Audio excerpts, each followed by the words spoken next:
The Capital Forum is an exchange of emerging views and cues from leaders in the realms of politics, business, finance, healthcare and law. The Capital Forum. Good morning. This is Rajesh Mehra, your host for this 60-minute edition of the Capital Forum. The Capital Forum is a proud presentation of GTV, which is Global Television Network. Our other TV shows are Chitramala at 11 a.m., Salam India at 12:30 p.m., and Facets of Religions in India at 1 p.m. Here on the Capital Forum, we will feature politics, business transactions, law, healthcare, and finance. The leaders in these fields will keep you updated in today's day and time. We will start our show today with the Congressional Corner. This will be hosted by Mr. Frank Islam, who is the CEO and chairman of FI Investment Group, located in Tysons Corner, Virginia. His guest today is Miss Aruna Miller, who is a well-known Maryland delegate. Let's move the sets and get these two personalities rolling. This is Frank Islam, Chairman and CEO of FI Investment Group and your host of Washington Current Review, where we interview leading voice in business and politics that impact you, the viewer. Today our guest is Aruna Miller. She's the member Maryland, and she's a member of the House of Delegates in Maryland. We are very fortunate to have her on our show. Thank you very much, Aruna, for coming to our show. Thank you for having me, Mr. Islam. I appreciate that very much. Tell us a little bit about yourself. Sure. Well, foremost, thank you for having me on your show. You're most welcome. And allowing me to be introduced to your audience. So a little bit about myself. I was actually born in India and arrived to this country when I was 7 years old. We lived in New York and mostly grew up in the Midwest. I'm a civil engineer by trade. I spent over 20 years being a transportation engineer here in Montgomery County. And I currently live in Darnestown, Maryland, with my husband, our 3 daughters, my mother, and a couple of dogs. As you know, I've just recently been elected to the Maryland House of General Assembly in November of 2010. And as a delegate there, I serve on the Ways and Means Committee. So that's a little bit about who I am. So, how did you get interested in politics? I mean, why did you decide to run for office? Well, you know, I guess it goes back to the presidential election in 2000. When President Obama ran for the election, you're talking about George W. Bush? George W. Bush and Al Gore. You know, that's when it came to... So that inspired you? Yes, that inspired me so much. The reason why is because I think that's when it came to the surface that every vote counts. While I did vote, I realized, you know, this isn't enough. I have to get more active. It's not just about going and clicking something, you know, and say I'm voting for this person. I wanted to help the party that represented my core values. And in order to do that, I needed to be active. So I called up the local Democratic Party and told them I was interested. Of course, they're always looking for volunteers. They immediately took me on and gave me the role as a precinct official. Precinct official, as you know, are people that work at election sites. And later on, I became elected to the Democratic Central Committee, and was fortunate enough to serve there. And in 2010, this position came available for me to run. I decided to take on. So that was your first time you ran and won? Yes. Oh, that's wonderful. That says something about you. Thank you. You did a good job knocking on the door, engaging people, and getting them engaged and involved and be informed. Yes. So what have you found most interesting, challenging, and surprising in your last session in Annapolis, Maryland? Okay, well, that's a great question. I'll tell you, because I'm a freshman there was a steep learning curve. I learned quite a bit. So you found a mentor? Yes, of course. And many of my mentors involved in my own district, Senator Garagiola, Sure. Delegate Feldman. You're talking about Rob, yeah. Yes, Rob Yeah. Garagiola and Delegate Dumais, as well as, Majority Leader Kumar Barve. And he's going to be in our show in about a couple of hours. That's what I hear. Yeah, he's a great guy. He is a wonderful man. Yeah. He certainly is. We all take a pride in him. Absolutely. And in fact, he's the one who paved the way for the rest of us, No question about that, and I totally agree with you. I subscribe to your notion. Right. Maryland, historically, this is the first time across the United States that we're the only state that has 3 Indian American legislators. Yourself, Kumar Barve, who's the third one? Sam Arora. Sam Arora, yes, I do. I have met Sam Arora. What about Saqib? Saqib is from Pakistan. Right. But he did not win the election last time, right? And he did a great campaign. He was a good guy. It was such a close race. Yeah, it was a close. As I Absolutely. understand, someone named Mrs. King. Yes. Did I get it right? Senator Nancy King. Okay. Yes. Okay. Yes. Go ahead. Well, some of the challenges I face is, being a freshman there, you just need to understand how bill and the processing works. So just trying to understand the lingo, what happens to a bill when it's a blue back versus a white back. There's all these terms you need to learn. So I think I have that under my belt now. Another thing that I learned that was important is to build relationships. That's what it's all about when you're over there. When you're dealing with senators, the delegates, the executive office of the government, which is the governor's office, you need to be able to work with people. You can't just come in and say, okay, I'm going to do this and be inflexible about that. You have to be flexible and compromise. So that was a great lesson for me to learn. And finally, I was really surprised at the number of bills that are introduced while you're there. During my session, there was 2,300 bills that were introduced, of which 2,300. That's a lot of bills. That's a lot of bills, but only about 30% got passed.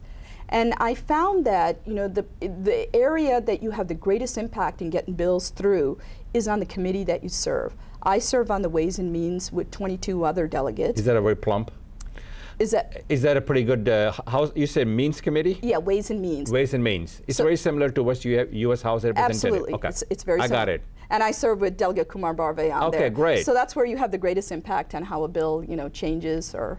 So did you pass any legislation, Aruna? I did. I was very successful. How many? I did 2, and I'm very proud of that. And your name is attached to those bills? Yes. And what's the name of the bill? Okay, one of them is to remove the state mandate in Maryland that automatically delivers white pages, phone directories to every customer, whether they want it or not. This bill would say that only the customers that want it can call in to Verizon and say, I want to have that, white pages delivered to me. Otherwise, they will no longer deliver it. This is, an improvement for our environment because all of these, I know when I get them, I immediately throw it into the recycling bin. So everybody else does the same thing. Exactly. They're antiquated, so it stops the automatic delivery of that. My second bill, which I'm even more proud of, is where my own District 15 constituents came to Senator Rob Garagiola. And what it does is it increases the statute of limitations for 4th-degree sexual offense with minors. Right now, minors have 1 year to report a crime and identify the perpetrator. After that, the person is free. And sexual crimes are the most underreported of crimes, particularly when it involves children. Agreed. Because they're fearful of it. So this opens that window of opportunity for them to come forward for 3 years, which is a great step for children and women in general. Well, sounds like a pretty good bill. Yes, I'm very proud of that. So when would that be implemented? Would that become legislation? Is legislation right now? It will become the governor has signed it yet? Yes, okay. He has signed it. Okay. You're the first Indian American woman, not the man, to get elected to the Maryland General Assembly. Do you feel the person of Indian origin, so both of us share a common history and heritage here, gives you a unique perspective? Absolutely. If so, why? Well, here's one of the reasons. My father came to this country in the 1960s. As an immigrant? As an immigrant, yes. He came here, left everything he knew, like many immigrants, their country, their family, their friends, their culture. When you take that bold step to come to a new country and cross the Atlantic Ocean. Cross the Atlantic, yes, absolutely. You see, they have a lot of struggles that they face. No question about that. Discrimination, language barriers, other things that immigrants from any country face. Growing up, I saw my father, the struggles he faced, the sacrifices, and he gave us, enormous opportunity by bringing us all here. And because of that, I feel like I can very much relate to the immigrant population. in my own district, in 17% of the population is Asian Americans, of which majority of them are immigrants, not ones that are born in this country. So I feel like I can be that resource and conduit for them to address the concerns, that they face as immigrants. And you can relate to that. Absolutely.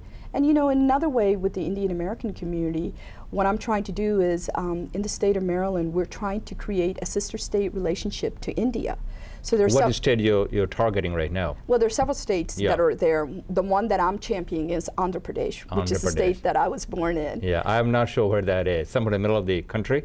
Yeah, it's South India. It's South India. I apologize. Yeah, no, that's quite okay. So your story should resonate well with the millions of immigrants across the globe and across our land. Yes, I hope so. And hopefully there will be a source of inspiration to all of them to get engaged in politics. Absolutely, and maybe to be like Aruna Miller. No, actually, to be like Mr. Frank Islam. No. Not only are you a successful businessman, you're a philanthropist, a community leader. I mean, that's what we want. We want the whole person, not just focus on one area, and you represent that. Well, thank you very much. I've been touched by your grace. So tell me, Aruna, what do you believe are some of the most important issues facing Maryland? Well, beside the unemployment, beside education, beside environment, safety, there's many things that we can talk about. The manufacturing sector has pretty much gone overseas. What do you think about all these problems that are facing in Maryland? What is your, we can't find the solution, but we should be talking about how to bring some of those jobs back that we lost, what I consider offshoring. What's your thoughts on those? Well, you bring up a good point, Mr. Islam. The economy, I think, nationwide has suffered dramatically, the worst since the Depression. And Maryland is not separate from that. Although we have been insulated a little bit because we are close to the state, nation's capital, and that alone generates a lot of jobs here. No question. One of the bills that we did pass that I co-sponsored was Invest Maryland. This is a bold initiative where the state of Maryland is going to invest $75 million to start up companies in biotech, nanotechnology, clean tech, green tech, high tech companies. Because a lot of times they don't have the capital to start up companies, so we would give them the capital and hopefully create greater jobs to the state of Maryland. Just like a venture capitalist. Absolutely. So it's a public and private partnership. Yes. Well, I believe that is a great thing to do because most of small businesses are struggling because they have the idea, they conceive the idea, but they can't build on their ideas. That's right. So what you're doing is the right thing. I'm sure the governor would sign the bill. Oh yeah, it was actually his initiative that came through. And the other major issue I think that's facing the state of Maryland is transportation infrastructure. Yeah. India and China are spending 10% of their GDP in infrastructure. The United States spends about 2%. We are so far behind. We are. And having a safe and efficient transportation network system is a quality of life issue. It's a bringing economic prosperity to your state. It's environment. Well, it's important for us to invest in infrastructure because they will create innovations and also the creativeness that we need to be competitive globally in the 21st century. Absolutely. So that's very, very important. I hope our Republican friends can understand that. Sometimes they don't. Tell me a little bit about what do you plan to accomplish the next 4-year term? Well, again, I'm very... This is 4-year term, right, Aruna? Yes, it is. Okay, so you got 3 more years to go. Yes. You got a lot of things to accomplish. That's right. But tell me a little bit about what you're gonna, what's your vision? Well, my #1 priority, of course, I'm there to serve the constituents from District 15. So I'm always available for them. I get lots of emails. They send me ideas, and I try to introduce them as bills. Overall, again, maybe because I am a transportation engineer, I'm going to go back to that again. You have a full-time job as well? Yes. No. Okay, so this is a part-time job? Yes. Okay. So they say. So they say. So they say. I got you. So you have so you have a full-time job, and this is a part-time job. Right, but during this session when we go between January and April. That's pretty much full-time. That's full-time. Which is about 90 days? 90 days, and okay. I take a leave of absence from my job during that time. So again, transportation is a huge element. This is what gets you to work, to places of worship, to play, to school. You can't move without it. And it's a quality of life issue, and it's really an area, because of my background, I'd like to focus on and be an advocate for improving it for the state of Maryland. You're talking about the transportations. Yes. And as well as education, you know, another reason. Well, that's what I was going to get to. Education should be a key ingredient of success. Absolutely. It creates the wealth, builds the prosperity. Yes. And we need to create today's students for tomorrow's job. Absolutely. We are not doing very well in that area, especially science, engineering, technology, and math. Can you shed some light on that? What exactly State of Maryland is going to be doing? And would you be champion? If so, what would you do? Well, this is what, you know, in the state of Maryland, one of the things that they introduced in the public school system, it's called a STEM program, which stands for S for science, technology, engineering, and mathematics. I'm very excited about this. Being an engineer and a woman, I'm so glad that they're going to start introducing this very early into the school age, elementary school level, and all the way through high school.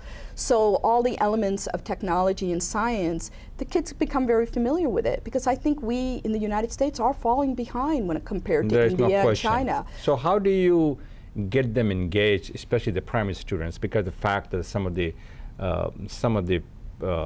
parents can't really afford to send these kids to the colleges because education is not affordable and accessible. What's your thought on that? How do you make it more accessible and affordable for our children to go to school? Well, I think, you know, for example, in the General Assembly, we recently passed the DREAM Act. Okay. I don't know if you... Oh, yeah, I'm familiar with it. Sure. Is it very similar to the one at U.S. House Representative, which is something to do with immigrations and DREAM Act? Same exactly. thing. Okay. And, you know, a lot of times undocumented workers and immigrants are labeled as only Latino. That is not true. There's a lot of Indian Americans that come here under the H-1 visa, and the company goes under whatever it may be, and they're still here. And we need to keep them. Yes, absolutely. I'm talking to a lot of people in the Congress that if you have graduated from any universities over here in science, engineering, technology, we should give them a green card. That's a great idea. I really think Senator Warner is talking about it, and as a president talking in the State of the Union address. Let me ask you another question before we apart. Do you have any advice to those people who want to take a more active role in local politics? Absolutely. I would tell them that, you know, many times people think that if they vote at the national level and at the governor level, they're really being active. And I can't emphasize enough how important it is for them to be involved at the local level, because it's your local elected officials that have the greatest impact on the quality of your life, and they're the most easiest to access. So I would encourage them to join, you know, their party of choice. Hopefully it's Democratic, but, you know. Do you think that President Obama will be re-elected? Absolutely. I think so too. I think so. I don't think the Republicans have a good candidate right now. No. They're going to have to come up better than what they got. I think so. I work for the President Obama's NFC, which is National Finance Campaign, and I'm very proud of the President, and I would think he will be elected. I'm not really sure what's going to happen in the Senate and the U.S. House Representative. That's upper play right now. So, well, first of all, I want to thank you for coming over here, and you're a source of inspiration to all of the viewers, to all the people who wants to get into politics, and hopefully after the House Representative, the next step will be Senate, and perhaps in the Congress and the Senate one day. We look for people like yourself to be engaged in politics and be a source of inspiration to the rest of the people as well. And thank you very much for coming. I really appreciated that. Yeah, I enjoyed talking with you. Thank you. Thank you very much for watching. This is Frank Islam from FY Investment Group, wishing you a great week. Are you friends with Uncle Sam? Are you paying too much in taxes? Are there ways that you can save on your taxes? Do you always pay your taxes on time? And do you believe in taxes and deadlines extensions? Do you plan your portfolio well before paying your taxes? In other words, do you strategize well before filing for your taxes? Some say that tax season gives them cold feet. If I were you, I would strategize well. This brings us to a segment called Tax Strategies. Here, Dr. Rajesh Mehra and CPA Manjit Singh from Falls Church, Virginia, are found in a dialogue regarding tax strategies to keep your dollars and cents working for you. Let's have a look. Good morning. This is Dr. Rajesh Mehra, and I'm honored to welcome in our studios this morning a very prominent CPA of the Metro Washington area, Mr. Manjit Singh. Welcome, sir. Thank you, Dr. Mehra, for inviting me. Absolutely. We've started a new series called Tax Strategy, and the whole idea of this series is to bring you topics, helpful hints to file taxes, and also anything that concerns taxes, IRAs, that will help in your planning for this year, last year. So having said that, Mr. Singh, tell us, what can we do for 2011, considering that it's already the month of February? There are quite a few strategies we can still utilize for trying to save taxes on our 2011 tax return. As a matter of fact, today we were doing a tax return where an individual who's on an H-1B visa came in, had a W-2, but he did not participate in any of the retirement plan at work or the 401k at work, and did not do any deferred compensation. So we sat down and kind of tried to show him how much tax savings he could have if he were to contribute $5,000 for himself, since he's under the age of 50, and if his wife also contributed another $5,000, so that would have been $10,000, and he was getting almost a refund of $9,800. Wow. So the strategy for him, which he chose not to use it, is file the return today, or let's say by end of next week, he would have gotten the refund in 3 weeks. And the amount that he needs to put into the IRA is by April 17. So he literally would have been out of pocket another $300 to $400. Okay. And he would have whatever money that came back. Instead of having the IRS having it, it was has it in his personal account to avail of it at a later time. If the individual is self-employed, then he or she has the ability to put the money into same thing as SEP IRA. SEP IRAs is up to April 17th or extended deadline of the income tax returns is there for businesses. It can be up to September 15 for S corporations or C corporations, or it can be up to October 15 if it's an individual who's doing a Schedule C regular. Yeah, you're going a bit too fast for me. I'm losing you. Tell me, what is a SEP IRA though? SEP IRA is a simple employee pension plan. It is different than the IRAs because IRA has a strict limit of $5,000, whereas in the SEP IRA, it is dependent on the profit of the business. Okay, so if I lose money, I can't put any. You didn't have any profit to have a profit share. Right, you can't do that, Okay. right. It is based on the net profit of the business. Income minus expenses. The Profit. maximum you can go is 25%. If it's a $80,000 profit, 25% of that is 1/4, $20,000, compared to an IRA, which is only you're limited to $5,000. No matter what. No matter what. Got it. So the only people though that can do the SEP IRA are people that have their own small businesses. Correct. Got you. As versus a normal IRA, which whether you're an employee of the government or a company, you can do a simple IRA. You can do a simple traditional IRA where you get a tax deduction. Right, of $5,000. Of $5,000. If you're over the age of 50, thanks for bringing that point out. Right. If you're over the age of 50, you have a catch-up provision, which is $6,000. Another key element here, which is a little more detail oriented, and that is if your income is kind of high, you may not be eligible to put it in. If your spouse is not working, then you are able to put money into the IRA for as a non-working spousal. But if your income is between two certain levels, then you may not be eligible to put the whole $5,000 or $6,000, but a partial money in there. Is there a dollar amount to this income you're speaking of, meaning gross for the year or W-2? There is a dollar amount, but I don't want to. Right. Off the top of my head, I don't remember. Well, yes. Well, no, that's a good, honest answer. I'm glad that you said that honestly, rather than get both of us in trouble. But suffice it to say that it's complicated, that one has to review that properly before going. Now, are there any other opportunities for small business owners? For small business owners who have W-2s, if you have done W-2s for yourself as a small business owner and you have children at home, you might want to consider if they had helped you during the summer. Let's say somebody who's over the age of 12 or 13 years, they had helped you answer the phones, or they had helped you clean the office, or rearranging the filing system, or cleaning the office, so to speak. you may want to consider giving them a W-2. If it's an S corporation, they are liable to pay the Social Security, Medicare tax, and the unemployment taxes. If you remember, there's a kind of a rebate at the moment for the self-employment taxes. What the problem is going to be that we're going to be amending the 941, which the payroll companies have already done for you as of January 31st. Is there going to be a penalty to do the amended return? If it's a first-time penalty, the IRS may consider for amending the return and abate the penalty. Please don't hold me to it, but we can try, always try. Okay. The IRS is sometimes generous on it. So literally what you have done is taken income from yourself, shifted it to your son, or your children.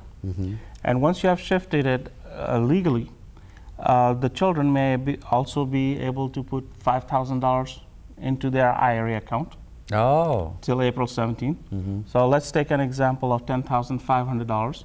The standard deduction is $5,700. $5,000 gone there, so it's $10,700. The child has no tax liability. Got it. Genius. So do we have time to do that yet? Meaning till this contribution to the children's IRA? Children's IRA is also same rule. It's available till about April 17th, since the deadline to file the tax return this year is April 17th. Right, I know it changed because of how the week is. It's because of the same crazy thing that DC observes as a holiday. I can't pronounce the word. Emancipation Day. Emancipation Day, and they're celebrating it again. It's again on Monday, so it throws the calendar off. It throws the calendar off. For people who have multi-corporations, for example, a physician has neurosurgical or neurology practice, and then he's also having an LLC to do some other kind of activity. It makes sense to put the child activity on the LLC because LLC, one member LLC is treated as self-employment. You do not do a corporate return or a partnership return, but instead you do a Schedule C on the tax return. The rules are slightly different. You can still issue a W-2 to your child, but you don't pay Social Security tax, you don't pay Medicare tax, you don't pay unemployment taxes till the child is under the age of 18. So you have a whole lot of savings in there by utilizing your children in there. And same story again, as I explained, described it. Give them about $10,000, $12,000 W-2, shift the income there, and put money into the IRA. Do an IRA. I knew I liked you for some reason, because I'm thinking about recalling my kids from medical school and maybe have them clean the office and just do what you suggested. So this way they're going to benefit, and maybe my tax benefit may go down. Dr. Mehra, you're walking on very thin ice. I don't want to say anything. Those children are out of the good house, out of the door. Now you need to have more. That's right, that's right. Well, shifting gears again. So what is this thing called a double tax? That we need some explanation on. When does one pay it, and what exactly does that mean? Double taxation is for individuals who have C corporations. If you have profits available in the C corporation and you're not taking the profits out, there is tax there. C corporation pays its own tax. The maximum rate is 35%. An individual is trying to manipulate their income so that they are not trying to be themselves in a high tax bracket. However, what happens is, if you take the funds out of the C corporation, it will be given out to you as a dividend. And the dividend is not a deduction for calculating the profitability of the company.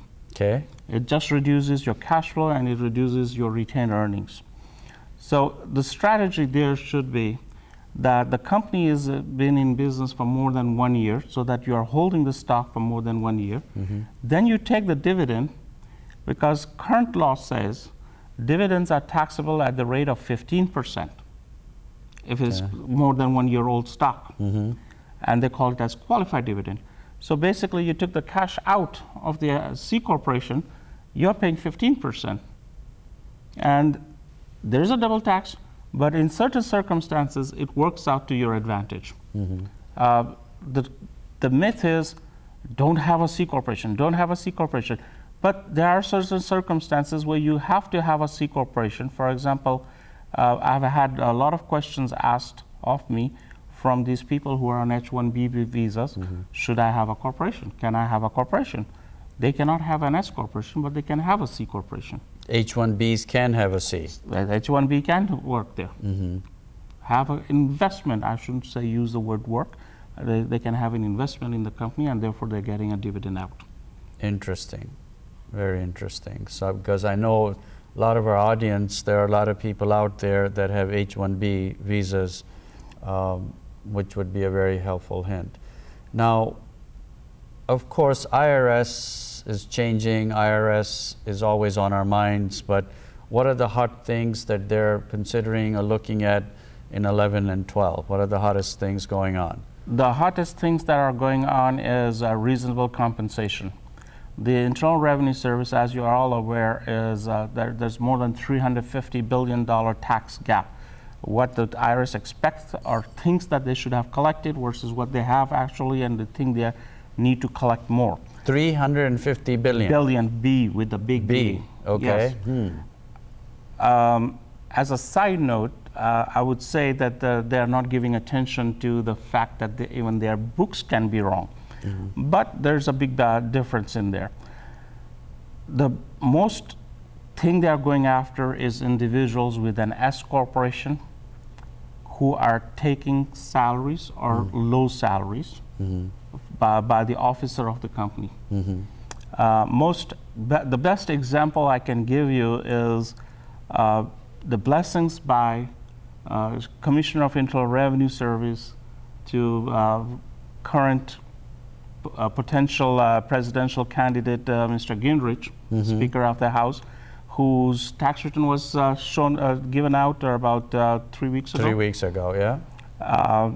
Salary, $400,000 on an S corporation, and dividend distribution from his S corporation is about $2.4 million. So there's a little discrepancy. There's a substantial discrepancy, but it is acceptable. The other thing is, on a C corporation, they're trying to attack it on the grounds that, hey, you guys taken too high a salary. Okay. So they want to convert the high salary into a dividend so that they can tax at a personal level. So either way, you're kind of sunk or not sunk, but hard to know whether to take more as W-2 or more as dividend. It's a debate. It's a debate. The other topic is employer misclassification, where individuals are on 1099 because for small employers, people, they don't want to pay the Social Security and Medicare taxes. They want to save on just that, give a right. 1099. That is a hot topic. They came out with an amnesty program on that one, and they're trying to reduce the penalty there and try to give them a clean slate to continue forward. And the third topic is again the offshore voluntary disclosure program. The old one that was the initiative ended on December 9th after the extension and everything. Believe it or not, January 9th, 2012, the Internal Revenue Commissioner announced a third one, except the difference is now the maximum penalty is 27% instead, 27.5% instead of the 25% in the previous one. Well, those are some mind-boggling, amazing figures. I wish I had your mind capabilities. Then I would be very smart, because the way you rattle those figures is really very good. I know that I would like to have you come back at a future time when I know you're very busy, tax time is coming up, and you're just night and day, and educate our audience on more tips on tax strategies. Thank you, sir. Thank you very much, Dr. Mehra.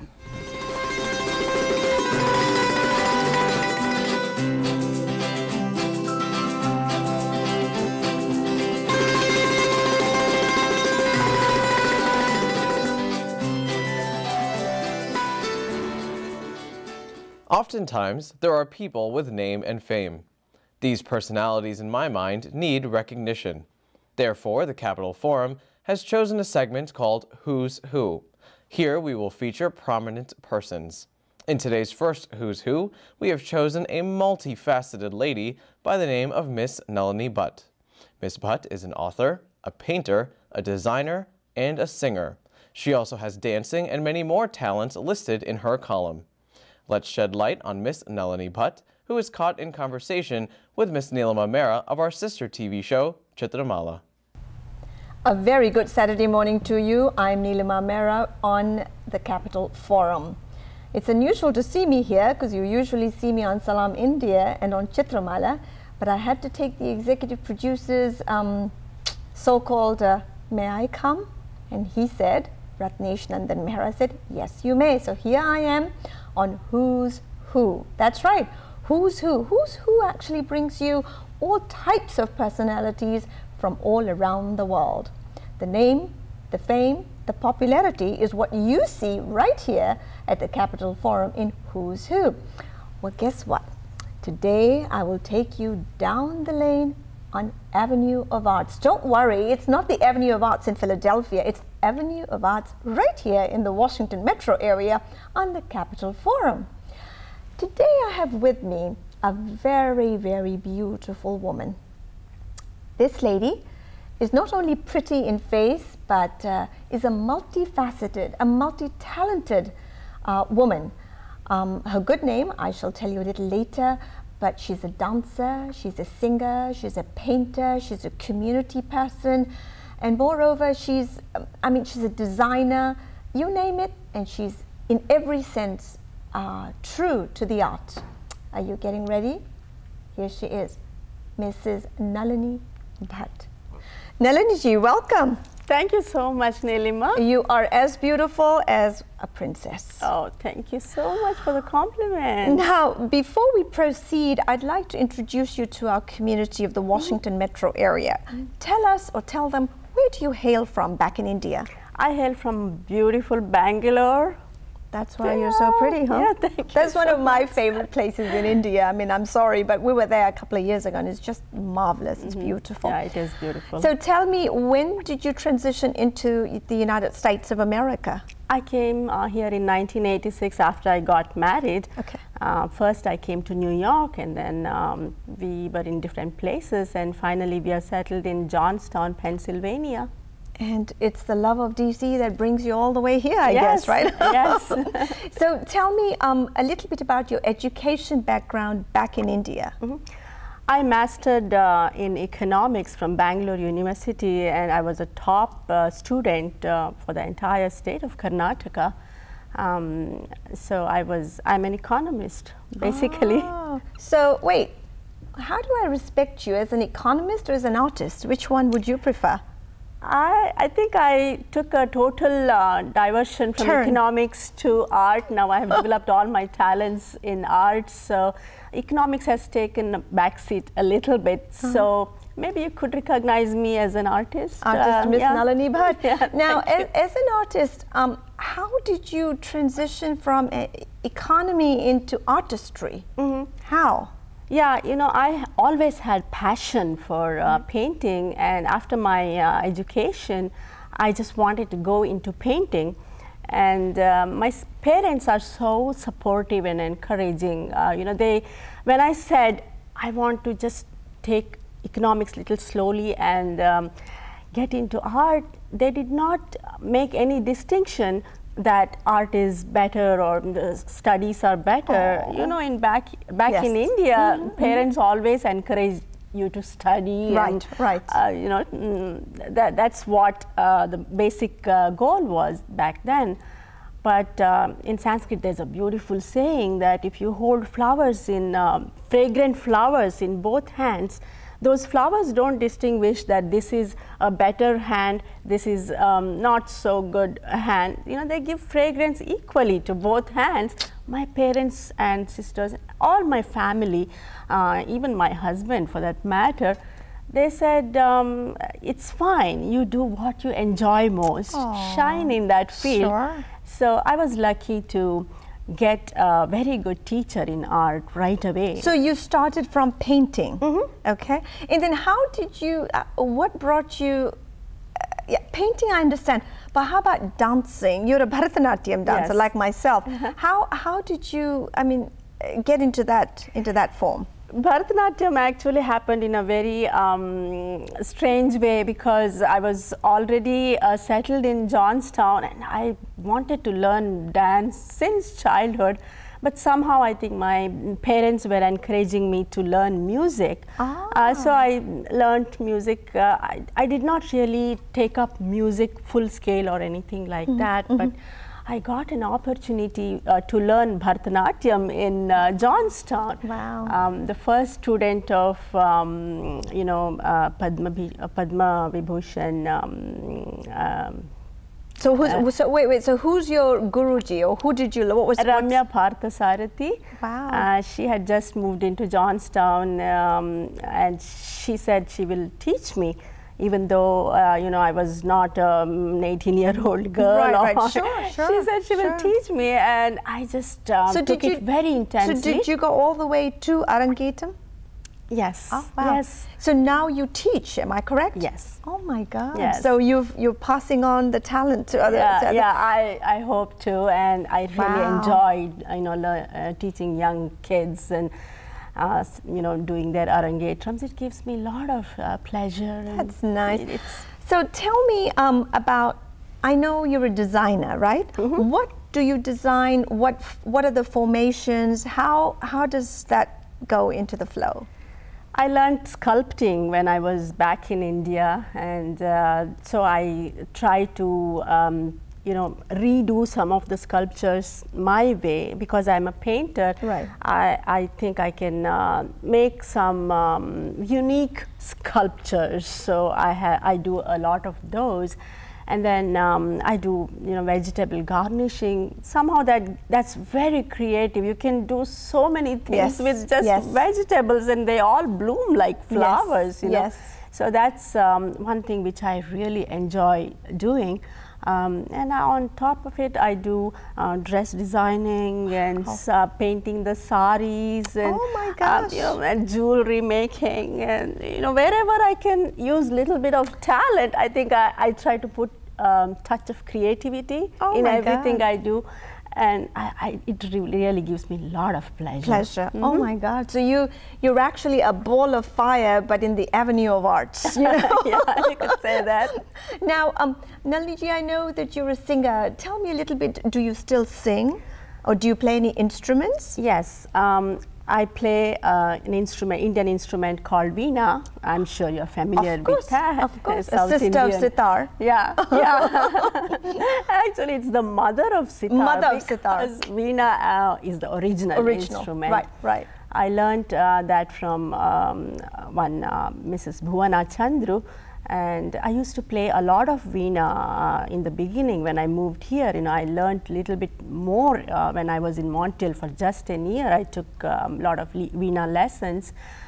But right now, I'm so much into painting and dancing. You put a back seat. Yeah, you know, veena and singing are little bit back seat, but I intend you know, doing them in future. But we do want to for you to come back here and sing for us one day. Oh, so that would be nice, but I have to really hone my skills in singing, because I'm totally out of touch. You're very soft spoken, and I can just imagine you being a singer. Now, on Salam India, this is the Capital Forum, you are going to be doing a weekly or bi-weekly segment called Utsav.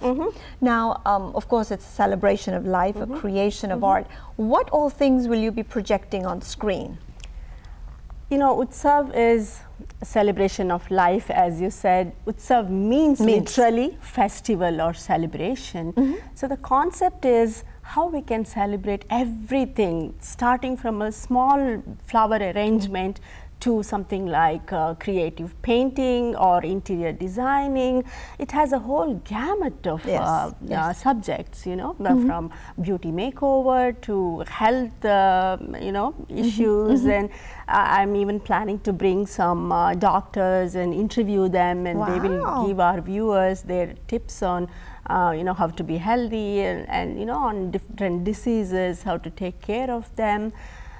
So we have a ton of subjects. Oh, wow. Our viewers will Well, really enjoy this. The editor has been putting your promos. So it's interesting, but we've already started to get, I mean, calls are coming in. What is this woman going to do? What is she going to talk about? Is she going to give classes in the Washington metro area? And we've been saying, well, she doesn't even live here now, so we don't know. On a personal note, do you have any intentions of moving to Washington if we shower a lot of love?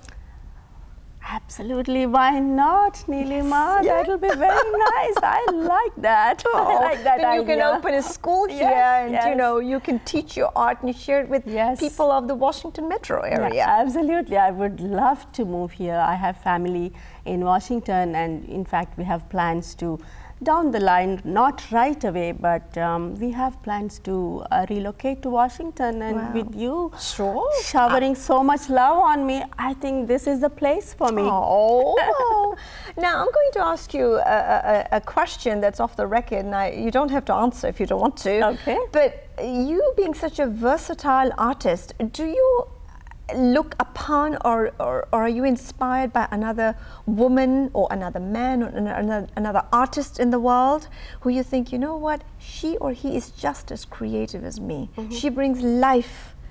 Is there anyone that in your life or anyone that has affected you, inspired you, or that you look upon? I have many favorite artists. Like I love Picasso's work because I do modern art, I do traditional, and I do watercolor, charcoal. I do all kinds of paintings, and so I have different favorite artists. But on a personal note, I think my teacher is a great inspiration for me, because she is a very, very good teacher. She was a distant relative of K.K. Hebbar, the famous artist of India. Wow. She even has in her house an original of K.K. Hebbar's small charcoal sketch.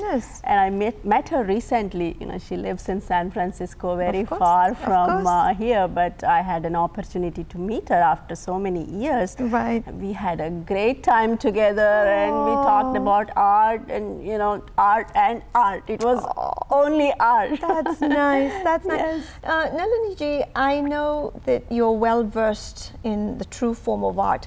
If I would, and this may be unfair, because if I have 5 fingers and I say, well, Nilima, which is your favorite? I'd say, please don't ask, because I love all my fingers.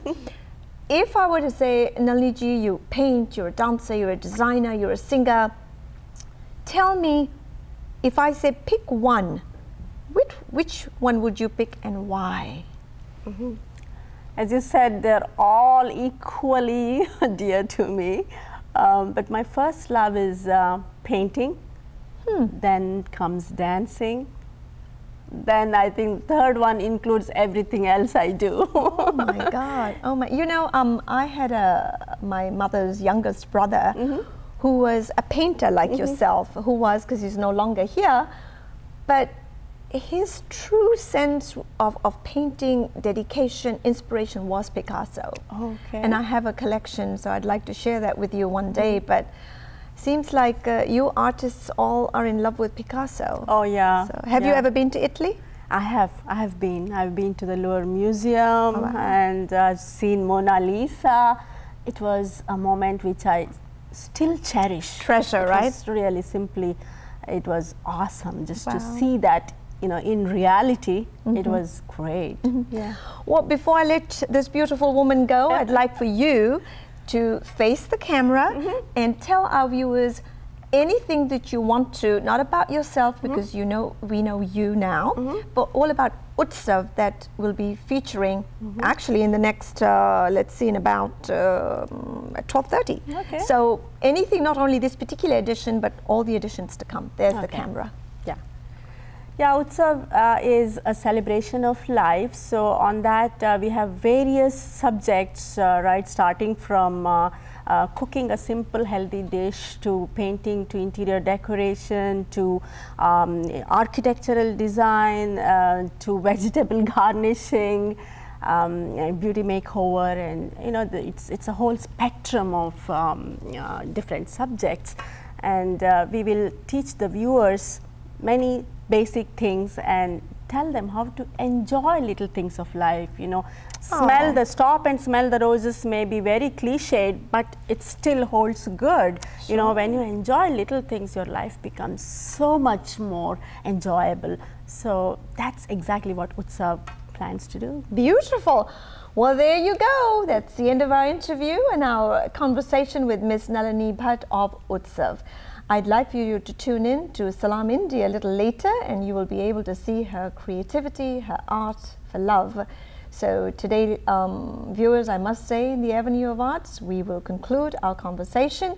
Please do join Miss Nalini Bhat at 12:30 p.m. on Salam India today. Nalini ji, thanks a million. Thank you so much for having me on your show. And maybe you're an artist, that's why you're so beautiful. Thank you. Thank you so much, Nilima. Thank you, ma'am.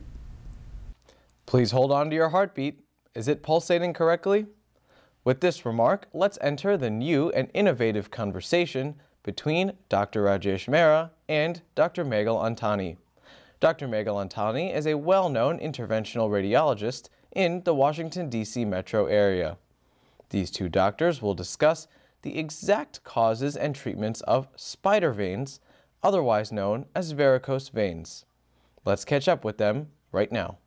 Welcome, sir. Thank you for having me, Dr. Mehra. Absolutely. Well, before we get into the topic for today, if you could share with our viewers what exactly is an interventional radiologist? What is his role in the field of medicine? Sure. Well, an interventional radiologist is a physician trained to do minimally invasive procedures in the body under X-ray guidance. I see. Now, what exactly does that mean? You go to the hospital and do this, or do you do this in an outpatient setting, or how does this work? Traditionally, most procedures are done in the hospital setting, but recently some procedures have moved into the outpatient setting. Got it. Now, to become an interventional radiologist, what kind of training is involved? In other words, for example, I'm a family physician, and it takes X amount of years to do that. What kind of training does it involve to become an interventional radiologist? Well, it's certainly a long and arduous training process. After 4 years of college and 4 years of medical school, I spent 1 year doing an internship and then 4 years doing a radiology residency, and then there's a 1 to 2 year fellowship after that. Wow, so you're talking about maybe 6, 7 years after you finish medical school. That is correct. That you actually can do this. Now, where did you train? I trained in Minnesota and Ohio and New York. I see. So you've been all over. You've seen quite a bit Correct. of hospitals. Now, currently you work in a hospital setting or an outpatient setting? I'm currently in an outpatient setting. Outpatient setting.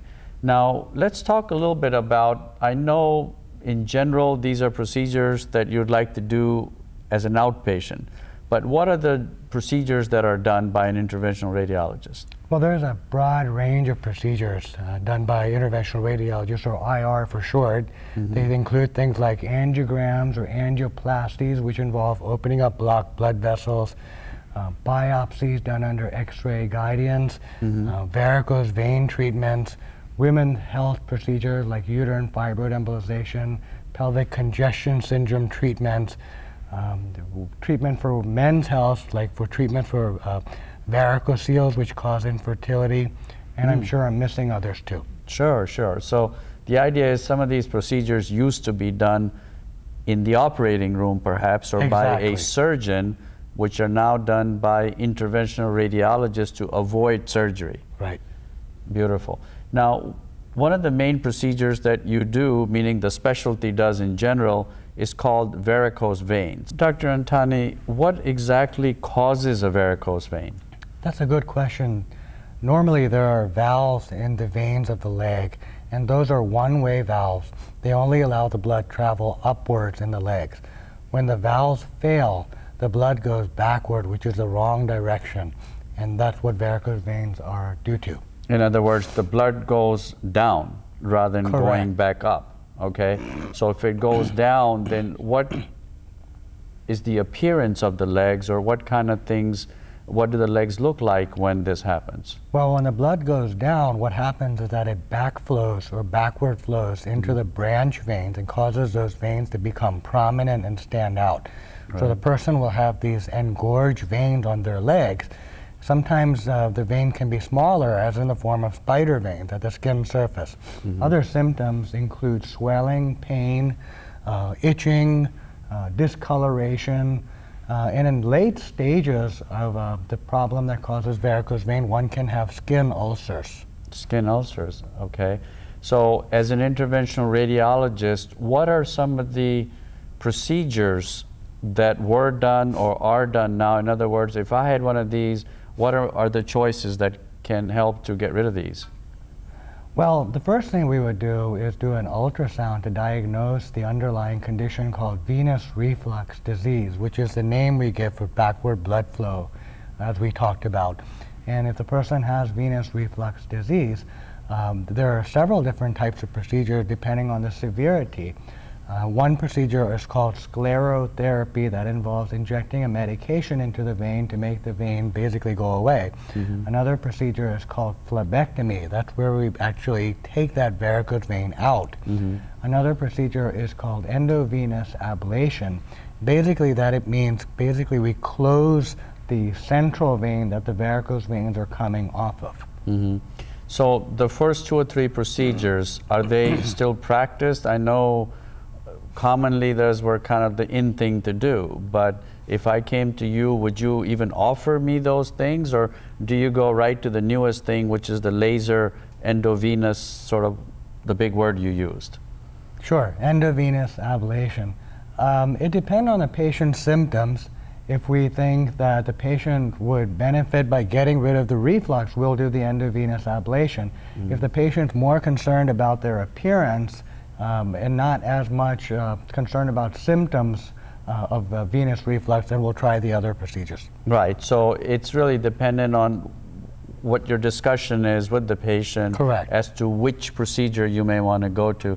Now, if you do perform one of these 3 procedures, I'm assuming you do this in your office or is in an outpatient setting. Correct. This brings us to the end of the Capitol Forum for this week. I hope you enjoyed our various dialogues. Next week, we will bring you more information to help navigate you through who's who and what's what of your modern lifestyle. Until next week, I'm Rajesh Mehra, your host of the Capitol Forum, signing off from the studios of GTV. Please take care, and since Valentine's is only a doorstep away from us, may your hearts be filled with happiness and love. Happy Valentine's Day. See you next week. Take care.